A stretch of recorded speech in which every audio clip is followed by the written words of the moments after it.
কিয়ামত কেমন হবে জানেন? না জানলে ভিডিওটা পুরোটাই দেখবেন সে কিয়ামত যখন শুরু হবে, আল্লাহ রব্বুল আলামিনের আদেশে ইসরাফিল আলাইহিস সালাতু সিংহের মধ্যে ফুঁ দিবে।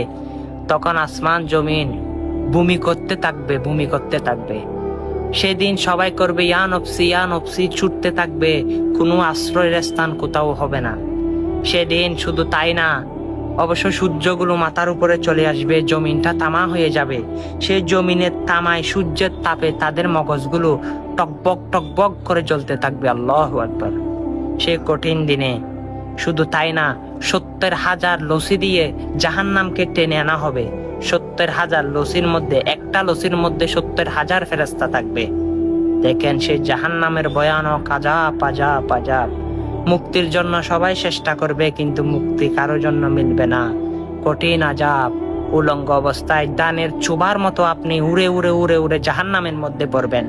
সেটাই হবে হাসরের ময়দান, সেটাই হবে কিয়ামতের ময়দান।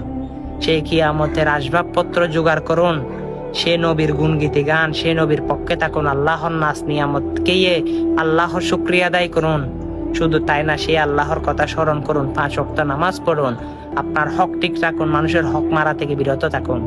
আমি আপনাকে মুসলমান ভাই হিসাবে আপনাকে এগুলো দিচ্ছি, আপনি না দিলে সমস্যা নাই, অন্য মুসলমানের কাছে না পাঠালে সমস্যা নাই, কিন্তু আপনি নিজে গ্রহণ করুন, নিজে আমল করার চেষ্টা করুন। আর বেশি যদি ভিডিওগুলো ভালো লেগে থাকে, জাহান্নাম থেকে যদি বাঁচতে চান, জাহান্নামের অন্তরে যদি আপনার জাহান্নামের ভয় চলে আসে, ভিডিওটা শেয়ার করে সকল মানুষের কাছে পৌঁছে দিতে পারেন। আমিন।